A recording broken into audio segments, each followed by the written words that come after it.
Sim, vamos continuar. Ué. Inclusive a apresentação dos próprios personagens, né? O que vocês acharam dos personagens que apareceram? Diga-se de passagem, nós temos ali Galadriel, nós temos. Eu sempre esqueço o nome dele. Do elfo. Do elfo. O elfo. O elfo. Qual da deles? patrulha, desculpa, da Arondir. Arondir. Eu achei incrível. Assim, a dela, pelo amor de Deus, é um personagem feminino forte. Então eu vou passar paninho, eu vou dizer, tá maravilhosa, Eu falei isso quando a gente conversou da primeira vez, eu falei, o É a Gal. Não, o núcleo que me chamou a atenção mesmo foi os anões, cara. Por que pareça, é a arquitetura dos anões, porque a gente nunca tinha visto no mesmo nível. Porque assim, a gente tá vendo, basicamente foi o que a gente conversou certa vez. É a primeira vez que a gente vê Moria, Khazad-dûm, no seu auge, sabe? No seu esplendor todo. Que lembra um pouco, a gente lembra um pouco do que foi Erebor, lá no Hobbit. Tipo, Erebor viveu tempos áureos, né? Até a chegada do Smaug. A mesma coisa com Khazad-dûm e Moria. Tipo, viveu tempos áureos, até o Balrog aparecer. Então, tipo, quanto tempo levou até isso acontecer, sabe? Isso é algum tipo de trocadilho com os anões? Tempos áureos de ouro, né? Algum tipo de trocadilho com eles minerando até quando chega ouro de áureos. Ei. É porque... Perfeito. É porque toda vez que ele... O que você esperava de um anão falando? Faz sentido. Toda vez que falamos isso, é justamente para lembrar que existiu muita riqueza naquele tempo. Muito mais além do que se pode imaginar. E não só isso, a relação dos elfos com os anões não estava tão ruim quanto foi desde os dias antigos. A gente previamente, a relação do Durin III com o Gil-galad não é muito bom. Tipo, a relação dele já estava bem assim, destruída, vamos dizer assim. Não só com o Durin, de certa forma. Não só com o Durin III, mas com os outros elfos, com os outros anões, no caso. Com os outros senhores anões. Então, se a gente pegar em tempo, vai demorar muito. E até eles, assim, aceitarem realmente os outros anéis. Porque lembra, são os 7. Tipo assim, até quando chega pra realmente chegar aos 7? É verdade. Sabe? Estamos falando de uma série de criação dos próprios anéis. E tudo eles são foco. Então a gente vai ver essa. Eu gosto de pensar nisso, justamente quando eu falei quando a gente falou do geral, né? Sim. Que a construção do. Tudo é o ponto final, é os anéis. Mas o quanto daquela narrativa foi recontada, sabe? Porque tem certos pontos que nos livros não tem, que a gente só supõe. Sim. Exatamente, foi o que eu pensei em relação à questão Sauron-Anatar, né? Que eu falei, como é que vai ser abordado? Eu achei maravilhoso, porque realmente sai de que Anatar não foi pros elfos. Isso realmente me traz uma questionamento, tipo, quem foi o Sauron para cada um dos três? Cada um dos três que teve a ideia dos anéis, sabe? Como foi que cada um recebeu, se foi pela mesma pessoa, sabe? Mas calma que a gente ainda vai chegar lá. Estamos no primeiro episódio. Eu ia fazer um comentário, mas eu pensei, não, é muito. Calma. Realmente é muito potente. E os hobbits? Então, né? E os hobbits? Fica à vontade pra falar, porque você gostou de uma personagem específica ali dos jovens, né? Papulha. Minha amada Papula, meu Deus, que ela é mais fofa. Pop, cara. Ai, uma direção de arte impecável, figurino, a maquiagem deles. Eu tinha comentado antes. Eles parecem pequenos. O que eu revendo. Já ia colocar esse ponto também. Revendo os próprios filmes, no Retorno do Rei e tudo. Tudo bem, aparece lá perto dos dois personagens, só que eles só parecem alguém menorzinho. Parece que realmente que eles só pegaram o ator e fizeram um downscale. Enquanto que na série dá pra perceber por alguns outros fatores. O tamanho da orelha, o tamanho do nariz, o pé, as mãos. E tudo perto deles é pequeno, até mesmo perto da outra pessoa que nós vimos que o estranho vão colocar como estranho agora ou já pode chamar? Eu acho que o estranho... Não, é estranho. Ainda é estranho. Ainda é Não, estranho. é mais por falar que depois Finalzinho, basicamente. ele fica perto das coisas do Hobbes, dá pra ver que até essa escolha, por mais que ele seja Realmente ele é grande, grande, mais que ele seja grande, pelo que Hobbes ele é grande, ele tem que ser. Por incrível que pareça, eu me senti incomodado em um ponto, mas não vou abordar agora, porque é mais lá pra frente. Dá pra É uma questão de proporção, mas eu acho que foi só uma questão de cenário mesmo, tipo, de fotografia pra ficar bacana. Era isso que eu ia comentar, que a forma e a própria posição da câmera onde ela é Sim. colocada realmente mostra que eles são pequenos. Exatamente. Dá essa noção de tamanho, exatamente. Poxa, a câmera, tudo bem que de certa forma a câmera tá embaixo, mas tipo, na maioria das vezes, a gente falando de Senhor dos Anéis agora, né?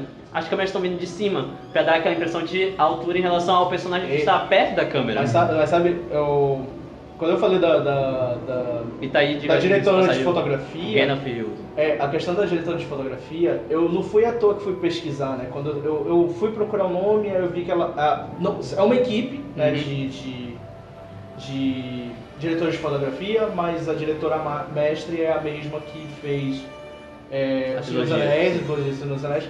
Só que ela também estava no Hobbit, mas ela estava em um outro filme, a gente vê gente pequena. Ela estava no A Fantástica Fábrica de Chocolate do Tim Burton. Do Tim Burton, da versão do Tim Burton. É ela que é responsável pela fotografia. Zumpa Lupa. Então a questão dos Oompa Loompas serem menores e tal, mesmo soldados que ele, porque o ator que faz os Oompa Loompas, ele já é baixo. Ele não é tão baixo quanto. Mas a forma como a câmera fica posicionada para mostrar que eles são menores ainda, também. Eles são muito menores. Então, tipo, é legal que ela preservou a mesma proposta, só que sem uso de CGI. E é isso que eu tô achando mais Pois é, essa que é uma questão sem muito... uso de CGI. Porque mostra a realidade, É. apresenta a realidade. Proporção. Razão de proporção tá bem real. Inclusive, aproveitando, só para trazer de certa forma por parte, né, eu já pergunto especificamente falando para vocês sobre Valinor, o que vocês acharam, e aí eu começo aqui pela Vitória, bem aqui do meu lado. Valinor. Se aproxima. Assim, Calma. Assim, logo no primeiro quadro, nós vemos as crianças brincando, né? É uma coisa muito, só assim, geralzinha, um campo aberto, mas quando passa, vai quadro a quadro e dá pra ver a cidade e, nossa senhora, Né? é tipo brilhante. Literalmente. Belíssimo, e você fica, meu Deus.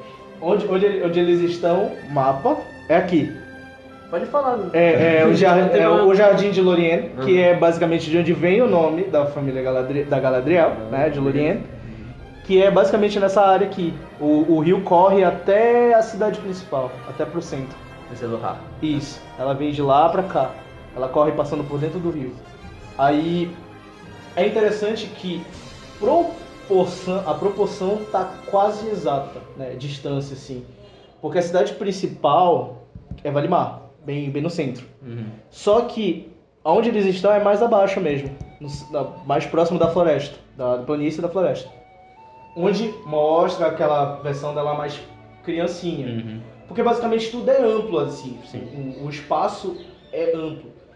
Mas foi certeiro de como eles montaram o cenário e justamente o corte para mostrar que a cidade é mais distante. Sim. Tá bem mais longe.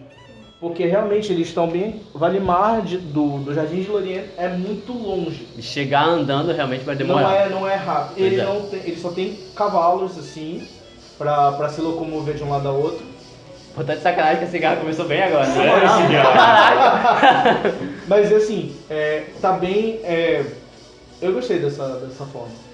Mas voltando, Vitória, pode continuar? Que eles não têm que correr tão muito rápido pra chegar. Eu fiquei com essa sensação. Não, eu considero... acho que Elfos têm eternidade pra eles, né? Vamos combinar esse lado também, né? Tinha. Calma, Eles têm eternidade. É porque... Calma. Só pra uma tão... fala dela que ela fala: não havia palavra para a morte, pois achávamos que a felicidade seria eterna. Essa frase, ela me quebrou totalmente, porque a gente vê a história e fica, meu Deus, Assim, que inocentes. que é felicidade, porque deu pra ver que até mesmo crianças elfos são Né?